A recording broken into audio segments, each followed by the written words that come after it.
keyakinan kelas. Apa kalian tahu keyakinan kelas? Tahu. Ya, baik. Sekarang kita akan belajar bagaimana membuat sebuah keyakinan kelas dan kita curah pendapat. Apa itu curah pendapat? Kita berdiskusi bagaimana supaya keyakinan kita itu bisa datang dari kita sendiri dan bisa kita lakukan untuk di kelas kita ini selama 1 semester. Jadi buatlah kalimat-kalimat peraturan itu, kemudian nanti akan kita tempelkan di depan. Siap semuanya? Siap. Semuanya.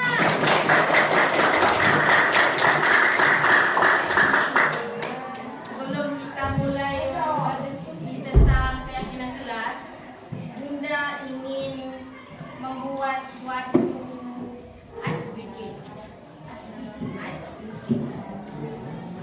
Baik anak-anak,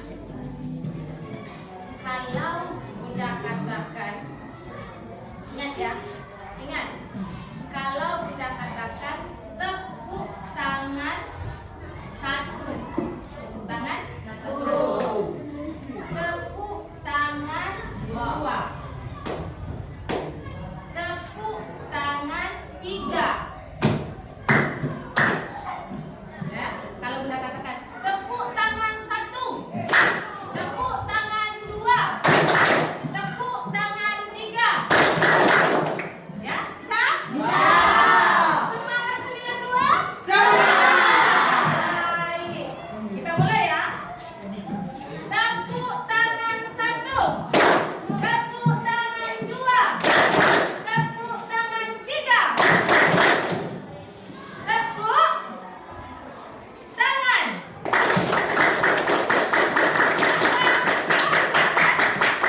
Tidak ada tepuk tangan 1.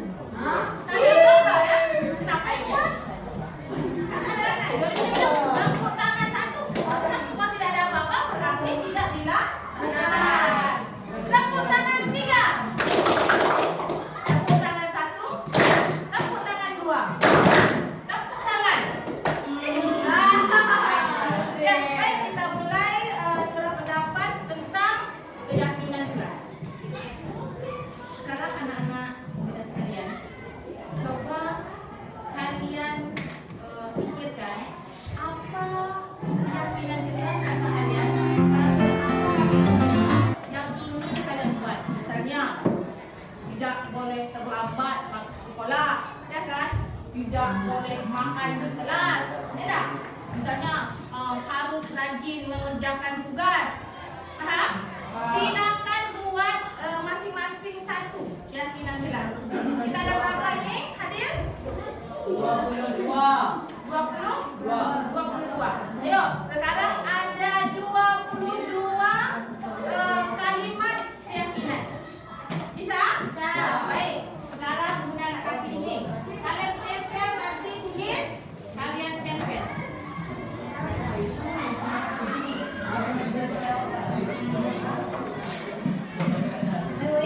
Warna apa ya? Warna pink. Nah, hijau dengan pink. Pink.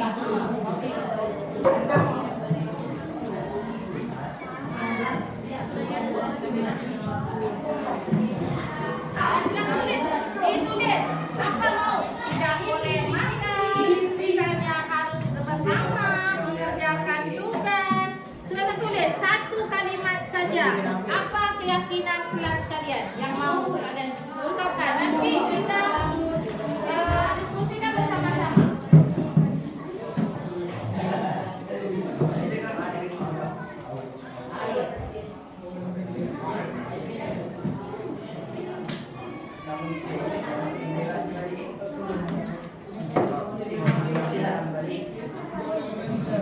Yuk, silakan tulis dua. Ayo silakan tulis.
Mentaati peraturan.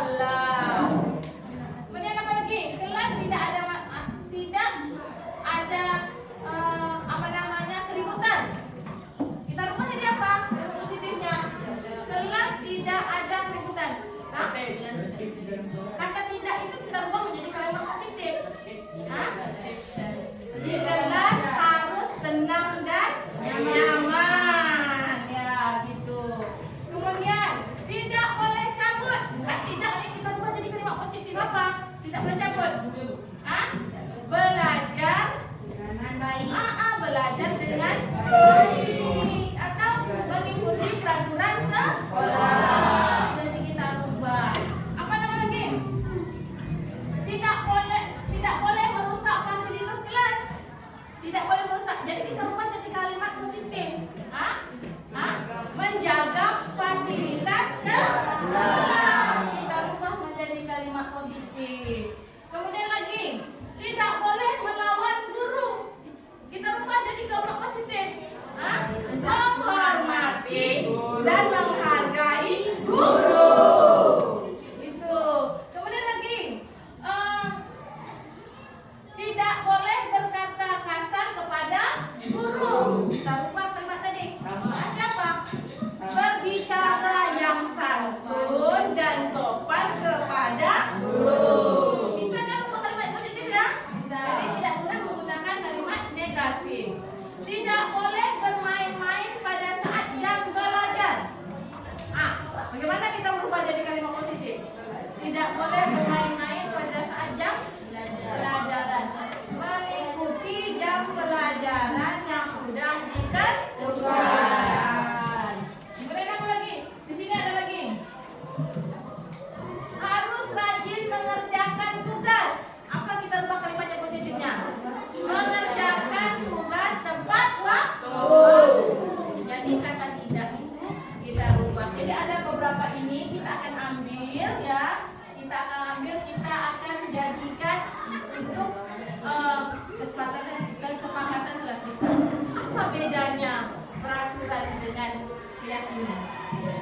Kalau peraturan itu dibuat sendiri, misal Bunda buat peraturan. Misalnya peraturannya tidak boleh datang terlambat. Kalau datang terlambat konsekuensinya apa? Lari mengelilingi lapangan. Berarti peraturan itu membuat kita menjadi tertekan, betul? Kita harus mengikutinya. Kalau tidak kita ikuti nanti kita ada konsekuensinya. Apa? Kita akan mengelilingi lapangan. Ya enggak? Tapi kalau keyakinan kelas itu datanglah dari faktor dari dalam diri kita. Faktor intrinsik apa? Mengapa kita harus mengikuti keyakinan jelas? Karena kita tahu bahwa kita membuat ini sudah merupakan kesepakatan. Kalau kita langgar, berarti ada sesuatu di dasar diri kita ini tidak kita laksanakan. Benar nggak? Apa keyakinan kelas misalnya? Masuk tepat waktu. Kalau kita langgar, apa yang kita langgar di situ keyakinannya? Nilai-nilai apa yang ada? Bahwa di situ kita tidak disiplin. Benar? Kita tidak disiplin. Misalnya menghormati guru saat menerangkan atau mendengarkan guru saat menerangkan pelajaran. Kalau misalnya keyakinan itu kita buat, kalau kita langgar, apa yang kita rasakan? Keyakinan apa? Nilai apa yang tidak kita laksanakan? Bahwa di hati kita guru itu tidak kita hormati. Seharusnya kita menghormati saat guru menyampaikan materi pelajaran.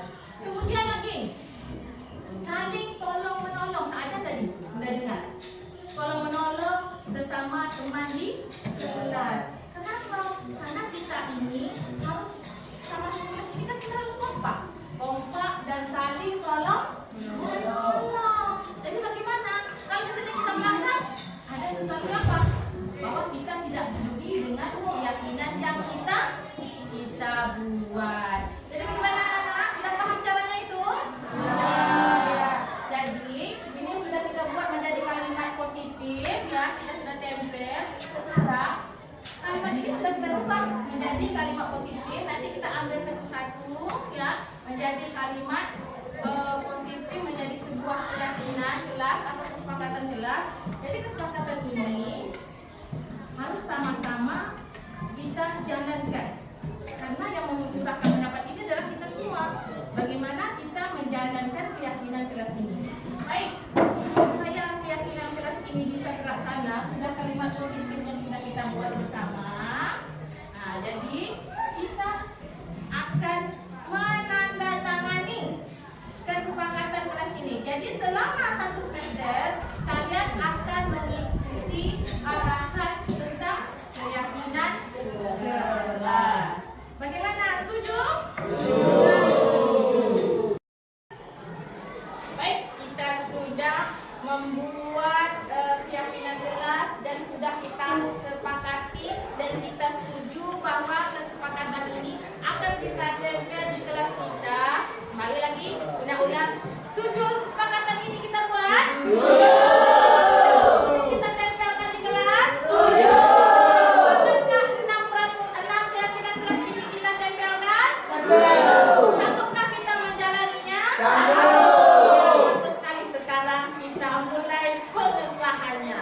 Ayo, sekarang kita mulai dari ketua kelas dulu. Nah, silakan tulis nama di situ, tanda tangan.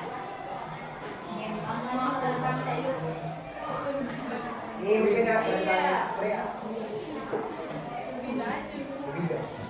Lanjut dengan 1 wakil dan 1 anggota. Silakan. Anggota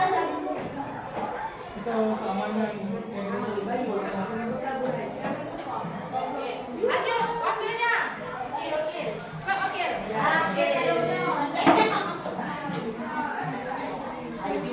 maju. Tangan di sini, wakil. Nama kamu.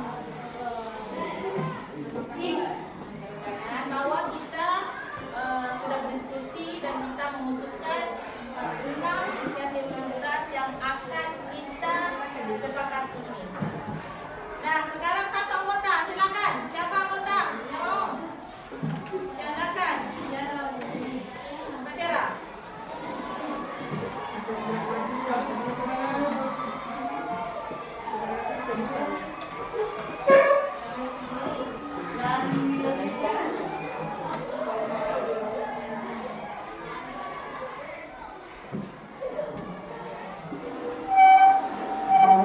Ya, kemudian kita sebagai wali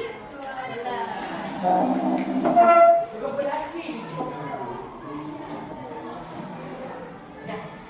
Sekarang selesailah kita membuat atau curah pendapat tentang keyakinan kelas kita yang sudah kita sepakati bersama. Semoga kelas 92 bisa menjalankan keyakinan kelas ini dengan konsekuen, ya, dengan betul-betul kita meyakini bahwa nilai-nilai keyakinan kelas itu memang benar-benar ada dan bisa kita jalankan untuk sampai semester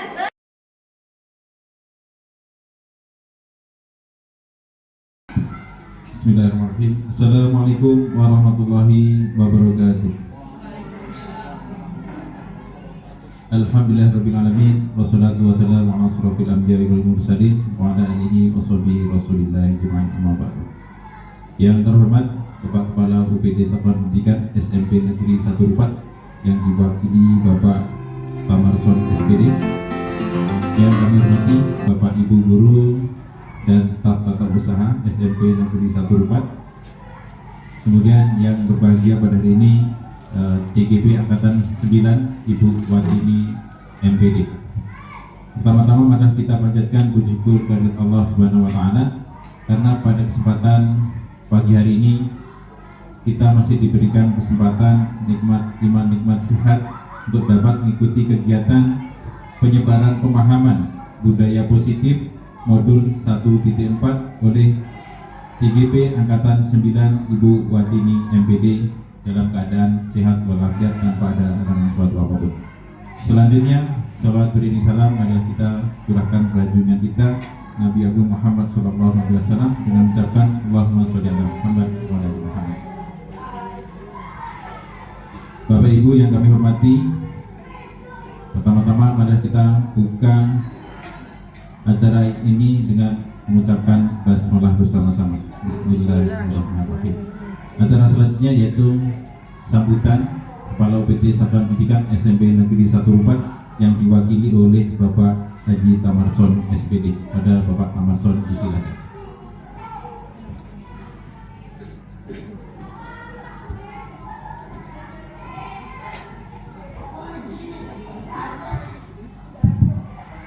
Bismillahirrahmanirrahim. Assalamualaikum warahmatullahi wabarakatuh.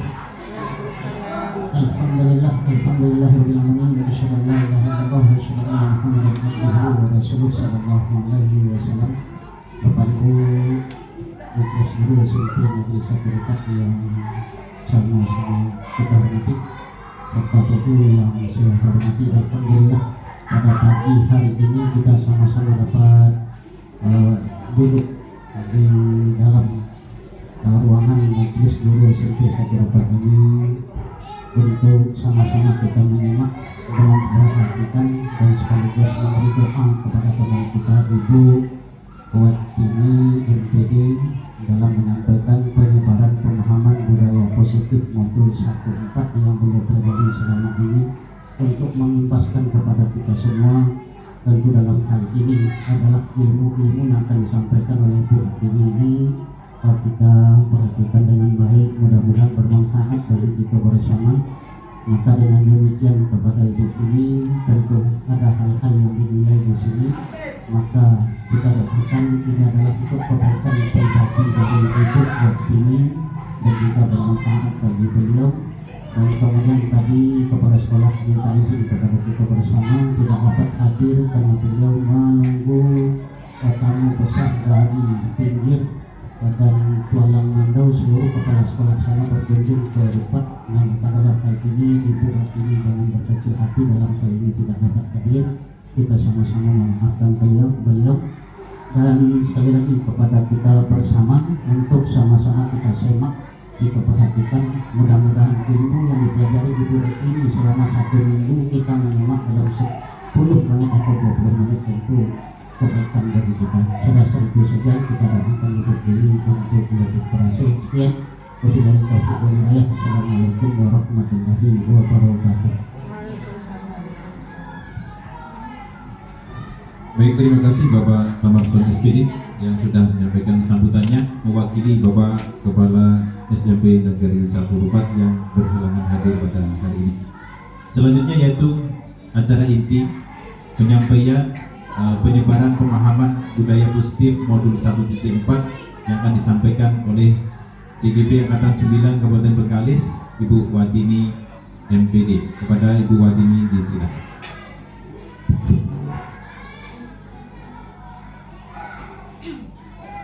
Assalamualaikum warahmatullahi wabarakatuh. Sebelumnya terima kasih Bapak Ibu yang berkenan hadir dalam penyebaran pemahaman saya ini. Alhamdulillahirabbil alamin wassalatu wassalamu ala asrofil anbiya'i wal mursalin wa ala alihi washabbihi ajmain. Amma ba'du. Yang saya hormati Bapak Komarson sebagai wakil dari kepala sekolah.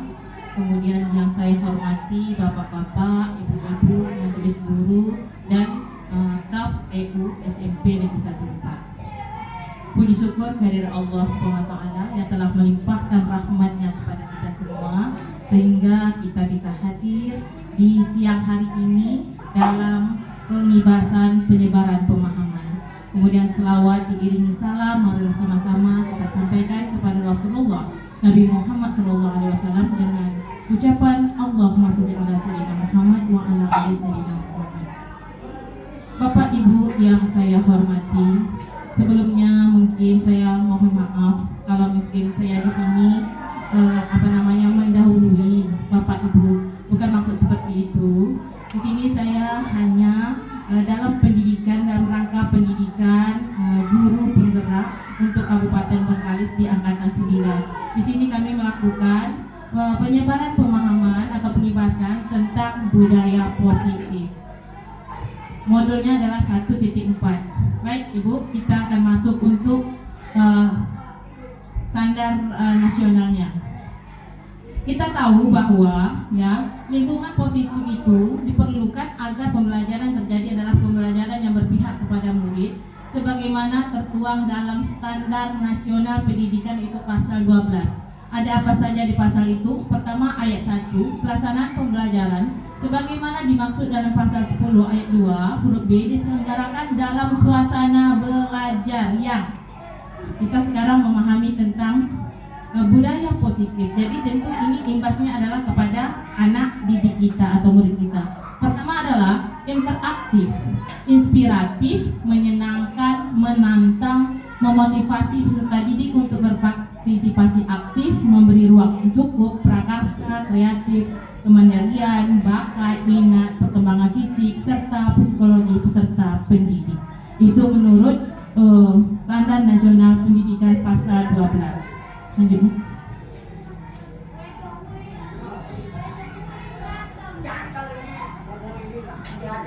Baik, ini kita masuk budaya positif. Budaya positif itu di kurikulum Merdeka itu ada beberapa yang akan kita pelajari di sini, kita pahami di sini. Pertama adalah disiplin positif dan nilai-nilai kebajikan. Itu apa? Nanti kita pahami bersama. Kemudian teori motivasi hukum dan penghargaan restitusi. Kemudian keyakinan kelas, kebutuhan dasar manusia dan dunia berkualitas. Kemudian restitusi, 5 posisi kontrol dan restitusi segitiga restitusi. Makna disiplin. Kita tahu bahwa disiplin itu, kita selalu membayangkan ya ibu, bahwa disiplin itu anak harus menurut, anak harus rapi, ya enggak? Itu yang tergambar di pikiran kita. Ya, anak harus mendengar apa yang dikatakan guru. Pokoknya kalau mau sekolah kita ini bagus, harus disiplinnya harus ditingkat. Tetapi kita kurang pemahaman apa itu disiplin.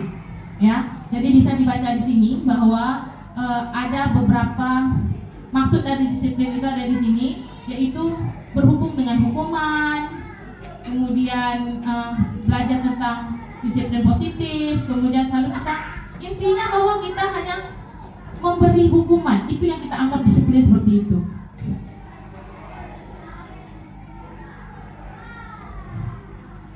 Kemudian lagi, ini jarang kita pahami, tapi kita tahu, kita melaksanakan, tetapi kita tidak tahu. Kita menjalankan, tapi kita tidak tahu sebetulnya.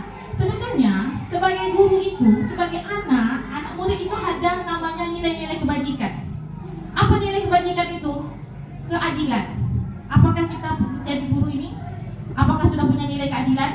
Kemudian apa lagi? Tanggung jawab, kejujuran, bersyukur, lurus hati, berprinsip, integritas, kasih sayang, rajin, komitmen, percaya diri, kesabaran. Itu semuanya adalah nilai-nilai kebajikan. Termasuk yang lainnya lagi. Itu adalah nilai kebajikan yang harus ada di diri guru dan juga di diri murid.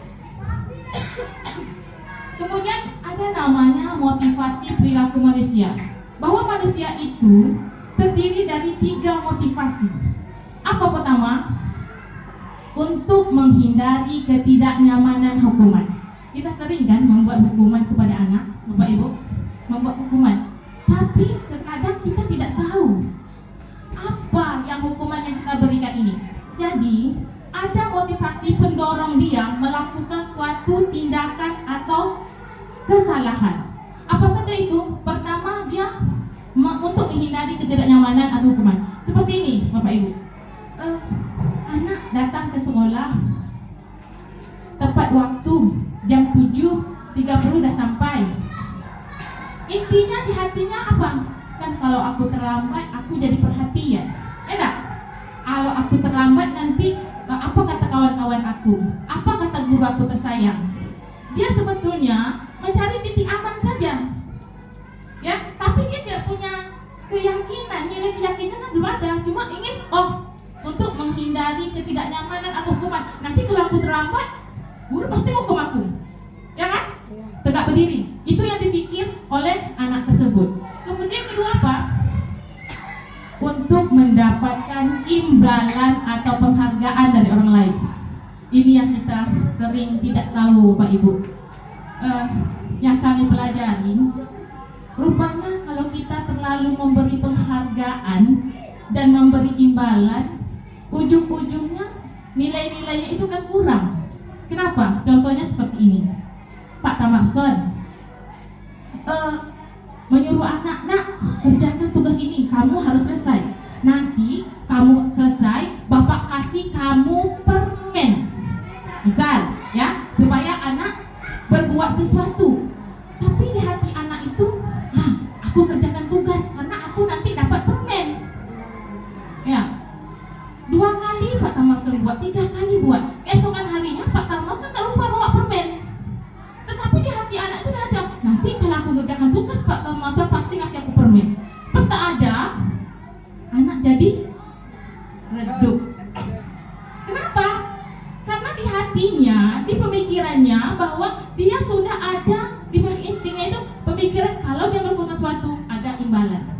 Itu yang kurang. Jadi dia mengerjakan sesuatu itu bukan dari keyakinan dia, bukan karena dia tadi tanggung jawab dia mengerjakan tugas, tetapi dia berpikir bahwa yang dia lakukan ini karena ingin mendapat suatu penghargaan atau imbalan. Penghargaan apa misalnya? Kalau yang dapat mengerjakan ini, nanti dia akan diberikan ini. Jadi di pikirannya itu adalah melakukan sesuatu itu bukan dasar dari keyakinan dia, tetapi dari mengharapkan sesuatu. Kemudian lanjut yang ketiga, untuk menjadi orang yang mereka inginkan dan menghargai diri sendiri dengan nilai-nilai yang mereka percaya. Inilah yang dikatakan dari hatinya. Dia percaya bahwa kalau dia membuang sampah pada tempatnya, dia tidak butuh dipandang Pak Tamarson atau Bu Mira nanti. Kenapa? Dia melakukan ini karena keyakinan. Kalau aku buang sampah ini nanti, ya tentu kelas bersih, ya enggak? Sekolah saya bersih. Jadi keyakinan itu ada memang dari hatinya sendiri. Jadi inilah yang kita tuntut untuk murid kita. Kemudian lanjut, ini yang jarang kita buat. Keyakinan kelas ya Bapak Ibu ya. Kita selalu buat peraturan. Kita buat, kita tempel. Kita buat peraturan itu kita sendiri Bapak Ibu. Kita tidak berkoordinasi atau kita membuat berdiskusi dengan anak. Tapi keputusan itu, peraturan itu kita buat sendiri saja. Ini peraturannya, ini hukumannya, konsekuensinya. Tetapi ya, sebaiknya kita membuat keyakinan kelas itu adalah dengan mencurah pendapat dari murid-murid kita. Kita kumpulkan, kita berdiskusi bersama apa yang kita inginkan, kemudian kata-kata apa, kemudian bahasa apa yang akan kita gunakan dalam membuat sebuah keyakinan. Bukan peraturan, tetapi keyakinan. Apa perbedaannya itu? Ayo.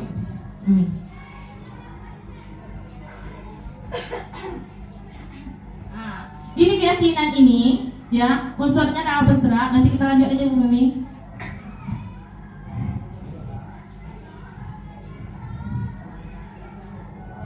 Ya, baik. Jadi keyakinan yang kita buat tadi ini, masalah keyakinan kita buat tadi adalah hendaknya kita menggunakan bahasa yang positif. Kita hindari bahasa tidak. Misalnya, anak datang tepat waktu. Ya, itu kan bahasa positif kan? Anak datang tepat waktu. Apakah negatifnya? Nanti anak tidak datang tepat waktu. Tetapi kata itu harus kita rubah menjadi kata yang positif. Nah, bagaimana kata yang tidak yang apa tadi yang masih rancu tadi kita rubah menjadi positif. Misalnya anak menghormati guru. Anak tentu tidak menghormati guru. Bagaimana kita menggunakan bahasa? Anak tidak makan di dalam kelas. Coba kita rubah menjadi kalimat positif. Bagaimana Bapak Ibu? Kita rubah kalimat keyakinannya, anak tidak boleh makan di dalam kelas. Tapi kita rubah menjadi kalimat positif. Bagaimana Bu Mus? Anak makan ketika jam istirahat. Bisa menjadi kalimat positif. Jadi menggunakan kata tidak itu kalau dapat jangan digunakan, tetapi gunalah kalimat yang positif. Baik. Selanjutnya adalah 5 kebutuhan dasar manusia. Anak itu punya kebutuhan. Mengapa dia melakukan kesalahan? Karena ada sesuatu yang pada dirinya yang tidak selesai. Apa yang tidak selesai itu? Pertama adalah kebutuhan bertahan hidup.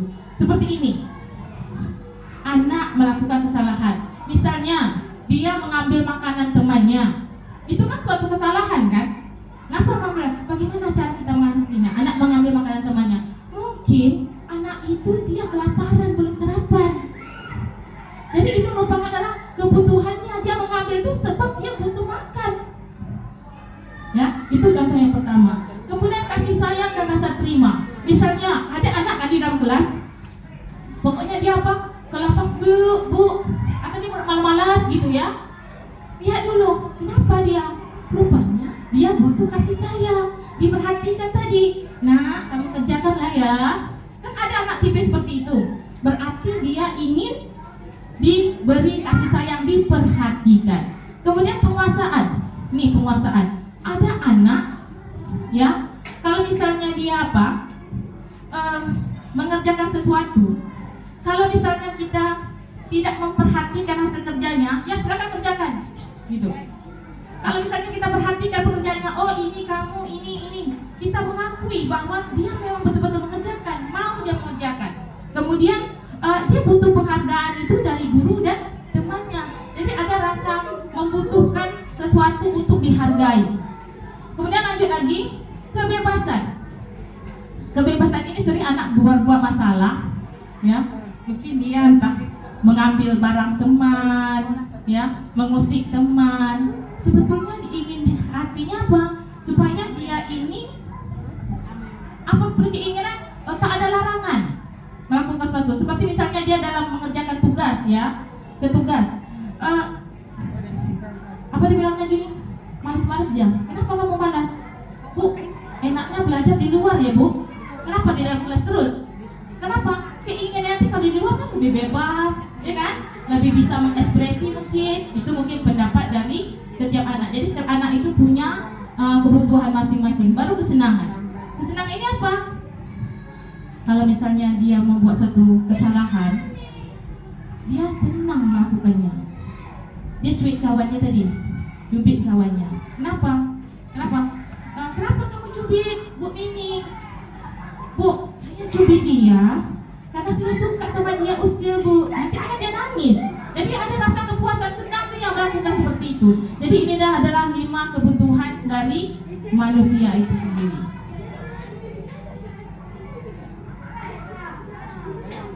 Nah, jadi ini yang kita harus lakukan Bapak Ibu, yaitu kita sebetulnya ada, apakah Bapak Ibu ada di posisi ini? Coba perhatikan.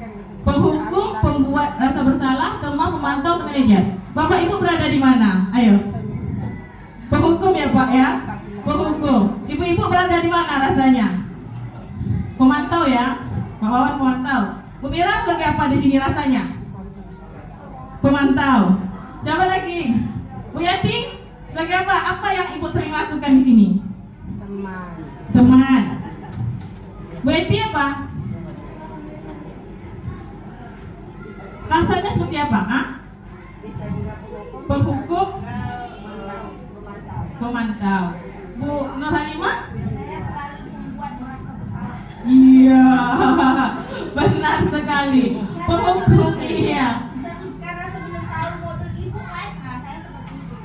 Tapi setelah ini nanti saya belajar lagi jadi pemantau atau manajer. Iya, benar sekali. Jadi penghukum itu, Ibu, anak membuat suatu kesalahan, kita mengasih konsekuensi itu, memberi hukumannya itu dengan tiba-tiba. Tanpa kita kasih kesempatan untuk anak menyampaikan alasannya. Sebenarnya ini yang dibutuhkan, ya. Jadi penghukum itu adalah titik yang paling, maksudnya di antara 5 yang paling kecil betul. Penghukum ini sebetulnya kalau bisa jangan diadakan penghukum ini, ya. Lebih dari ini bisa kita gunakan untuk penghukum ini. Kesannya kita memberi konsekuensi kepada anak, tapi masih mendingan konsekuensi ya Pak Wawan ya, daripada penghukum itu tanpa secara dilakukan secara tiba-tiba. Masih periksa lagi. Misalnya dia tadi berlari-lari di situ. Salman, kamu apa di situ? Berlari. Kamu berdiri di depan bendera 1 jam. Tanpa kita tahu memberi alasan kenapa kamu tadi, apa yang kamu lakukan, ya enggak? Kita langsung menghukum. Lanjut. Kata Bu Nur tadi, Bu Nur Halimah, dia pembuat rasa bersalah. Pembuat rasa bersalah itu seperti ini. Sarwan, kau tahu tak? Ya, jika buat macam gitu, ibu ini marah kepala sekolah nanti. Jadi janganlah kau buat macam itu. Misal kalau belajar lagi, kamu malah malas nanti, ibu juga susah buat nilai kamu tak masuk atau begitu. Ya kan, dengan bahasa, dengan lemah lembut kita tadi, itu kita membuat anak, kata anak, pula rasulah, aku salah nampaknya memang selama ini ya. Itu kan membuat rasa bersalah pada anak. Kemudian bagaimana dengan teman? Teman begini, dia terlambat nih. Nah, misalnya tadi Mira terlambat. Mira, kenapa kamu terlambat? Tidur ibu, cuci piring bu, nih. Besok Mira jangan terlambat lagi ya. Kamu nanti baik-baik. Masuk dulu, nanti ibu bantu kamu nanti nyampe kepada sekolah. Ya, masuk enak ya. Ya, nanti ibu bantu kamu nyampe pada sekolah. Berteman. Kemudian Memantau itu bagaimana?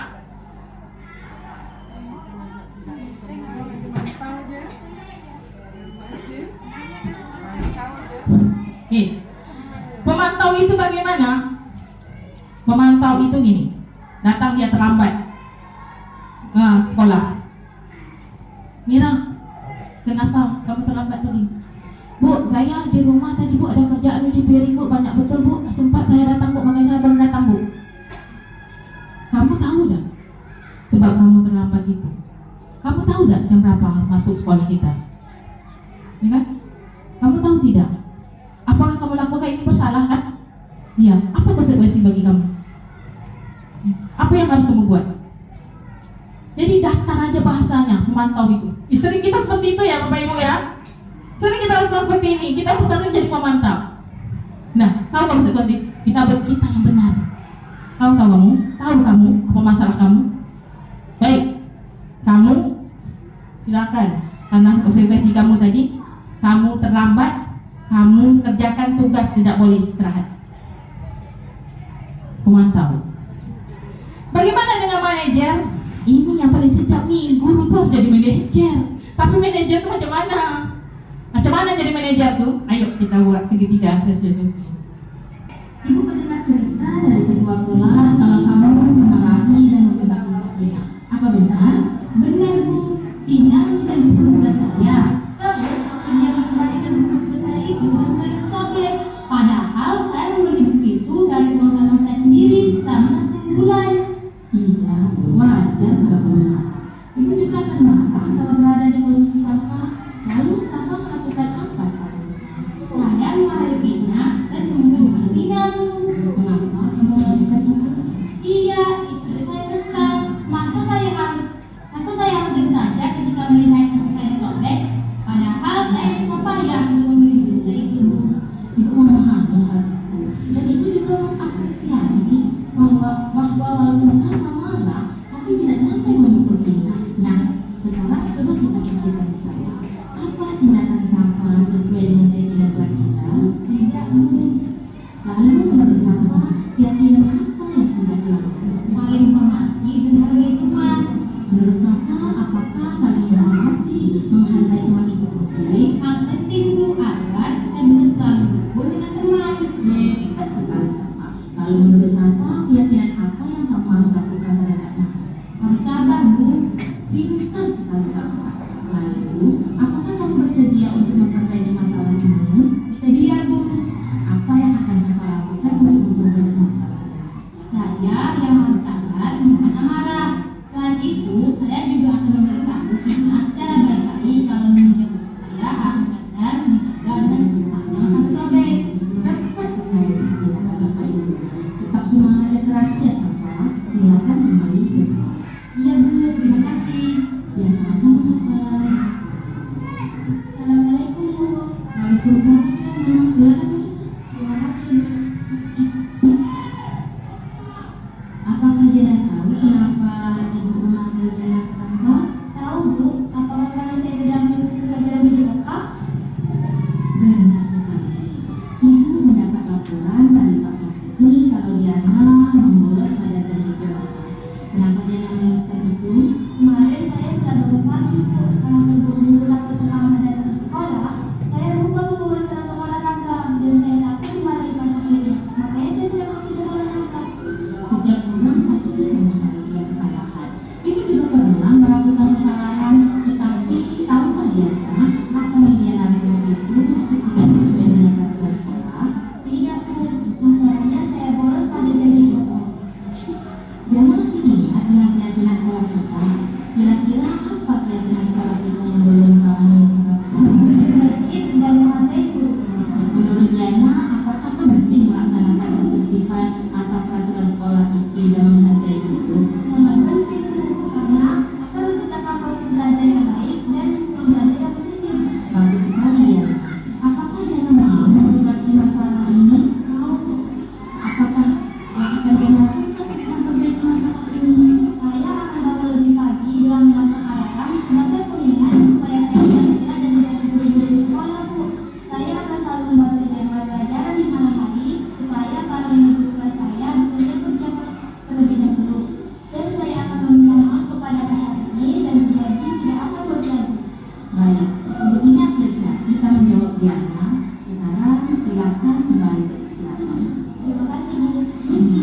siswa. Jadi selama ini mungkin kita belum tahu bagaimana cara menangani siswa. Pertama, kita untuk menangani siswa ini kita harus melaksanakan namanya segitiga restitusi. Apa segitiga restitusi itu? Pertama, kita menstabilkan identitas anak dulu. Pas anak masuk, biasanya gitu, hoi kamu, sini kamu, masalah kamu ya, kamu tahu nggak kesalahan kamu? Gitu. Sebetulnya tidak seperti itu. Kita stabilkan anak dulu. Kadang-kadang kan anak masuk kan langsung gemuruh, berdebat-debat nih, kenapa lakuin, kenapa? Stabilkan dulu, panggil. Seperti tadi masalah Safa bertengkar dengan temannya gara-gara buku ceritanya dirobek oleh temannya. Padahal sudah dikasih pinjam tapi dirobek, dia marah-marah. Jadi bagaimana cara kita mengatasi? Jadi istilahnya itu restitusi ini adalah pertama menstabilkan identitas itu. Kita stabilkan keadaan anak itu dulu. Kemudian baru yang kedua, kita validasi tindakan yang salah. Misalnya kamu tentu punya alasan kenapa kamu melakukan itu. Kita jarang bertanya itu ya, kita langsung menghukum. Langsung kita membuat konsekuensi. Seharusnya tanya dulu apa alasannya. Dia punya alasan melakukan itu, karena itu merupakan kebutuhan dia. Kemudian lagi, baru kita menanyakan keyakinan. Baru kita tanya, kamu melakukan ini, kamu tahu enggak bahwa ini merupakan partner sekolah? Ya. Kemudian apa keyakinan yang kamu dapatkan ini? Ya kan? Jadi kita akan menanyakan, misalnya dia melakukan kesalahan, dia bertengkar, kira-kira dia melakukan keyakinan apa yang dia lakukannya?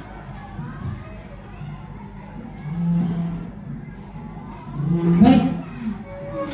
Pada keyakinan ini kita ingin menyampaikan, kamu ingin seperti apa? Apa yang kamu ingin lakukan? Tanyakan pada diri dia. Kamu ingin melakukan apa? Apakah kamu mau? Apakah kamu mau berubah? Kalau kamu mau berubah, apa yang akan kamu lakukan? Kita tanyakan kembali dia. Biar dia membuat solusi sendiri. Kita hanya mengarahkan saja. Kita mengarah, membantu dia, tapi dia menemukan solusi. Baik Bu, saya akan tidak terlambat lagi. Saya akan tidur tepat waktu supaya saya bisa masuk sekolah pagi-pagi. Kemudian saya akan meminta maaf kepada siapapun gurunya. Jadi dia sendiri yang menyebut, bukan kita. Kita hanya memberi dia solusinya saja. Dia yang mencari apa yang akan diperbaikinya. Ya, jadi Bapak Ibu, inilah yang disebut dengan segitiga restitusi. Mungkin ini yang kita jarang laksanakan. Mudah-mudahan ke depan kita bisa menjadikan SMP Negeri 1 Rupat ini sekolah yang punya budaya positif. Baik Bapak Ibu, ada pertanyaan? Kira-kira satu Ibu Wawan tentang materi kita ini. Baik, Bapak Wawan, persilakan. Baik, terima kasih Ibu Watini sudah memaparkan tentang budaya positif modul 1-4. Saya selaku moderator, saya tawarkan kepada Bapak Ibu yang ingin bertanya atau berkomentar tentang apa yang sudah disampaikan oleh Ibu Watini. Silakan Bapak Ibu.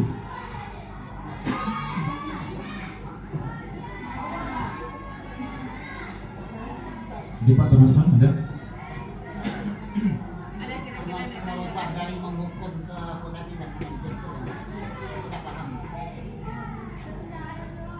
Baik, kalau gitu saya coba untuk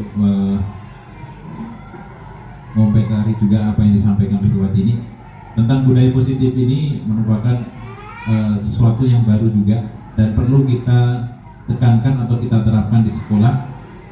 Mungkin kalau sebelumnya belum kita terapkan, mulai hari ini, mulai dari pemahaman yang disampaikan oleh Bu Watini, mudah-mudahan kita semua menjadi tahu bagaimana langkah-langkah yang harus dilakukan oleh seorang guru dalam menyelesaikan sebuah masalah. Beberapa hal tentang budaya positif tadi disampaikan oleh Bu Watini tentang disiplin positif, kemudian keyakinan kelas dan sebagainya. Saya tertarik dengan keyakinan kelas. Selama ini mungkin kita sebagai guru atau mungkin lebih ke wali kelas, belum semuanya, kalau saya lihat belum semuanya wali kelas itu menerapkan keyakinan kelas, yang dimana keyakinan kelas itu digali dari ide-ide atau dari pendapat-pendapat pada siswa. Kebanyakan kita melihat atau mengambil dari aturan sekolahnya seperti ini, dilarang cabut, dilarang mencuri, dilarang bolos, dilarang dan sebagainya dengan kalimat-kalimat yang negatif. Sedangkan di keyakinan kelas itu seperti yang disampaikan oleh Bu Watini tadi, keyakinan kelas dengan menggunakan kalimat-kalimat yang positif. Kalimat yang positif misalnya tadi makan di jam istirahat, atau mari menjaga kebersihan, datang tepat waktu. Itu kan kalimat-kalimat positif, bukan dilarang cabut, dilarang mencontek. Itu kan kalimat negatif. Mungkin mulai dari hari ini berdasarkan pemahaman yang kita dapatkan, mari Bapak Ibu sama-sama kita mencoba untuk menerapkan hasil dari pengimbasan ini, kita terapkan di kelas kita masing-masing, terkhusus bagi Bapak Ibu yang mendapatkan tugas tambahan sebagai wali kelas. Bagaimana caranya? Nanti kita menggali apa yang dimau siswa itu, kemudian kita coba tuliskan tentang peraturan-peraturan atau keyakinan kelas yang akan kita sepakati bersama-sama. Jadi nanti bisa diterapkan di kelas kita masing-masing, terkhusus untuk wali kelas. Itu saja Bapak Ibu. Mungkin ada tambahan dari Bapak Ibu guru lain, saya persilakan. Pak Kamarson tadi kayaknya ada. Bu Mursidah, atau tentang penerapan atau posisi kontrol tadi menarik juga untuk didiskusikan. Iya, tentang posisi kontrol kita, betul. Posisi kita, kontrol kita sebagai apa? Jadi kita berharap untuk kedepannya kita bisa menjadi, kalau bisa menjadi manajer ya bagi siswa kita, murid-murid kita. Karena kita di sini kembali lagi kita harus berpihak pada murid. Bukan berarti murid itu raja, bukan.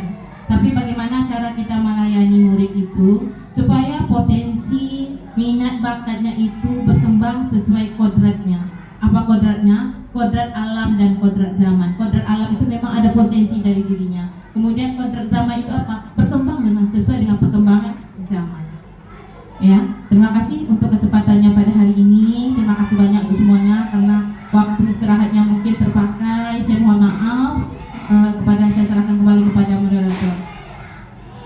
Baik, terima kasih Bu Watini.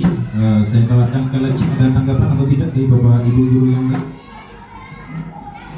Kalau pas, mudah-mudahan apa yang disampaikan oleh Bu Watini ini bermanfaat untuk kita demi kemajuan sekolah kita.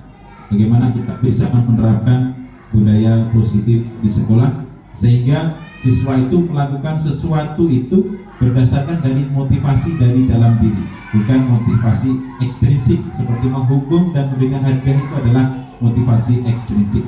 Harapan kita dengan melakukan restitusi kemudian keyakinan kelas tadi muncul motivasi intrinsik atau motivasi dari dalam diri kita. Mungkin itu saja saya selaku pembicara dan juga moderator.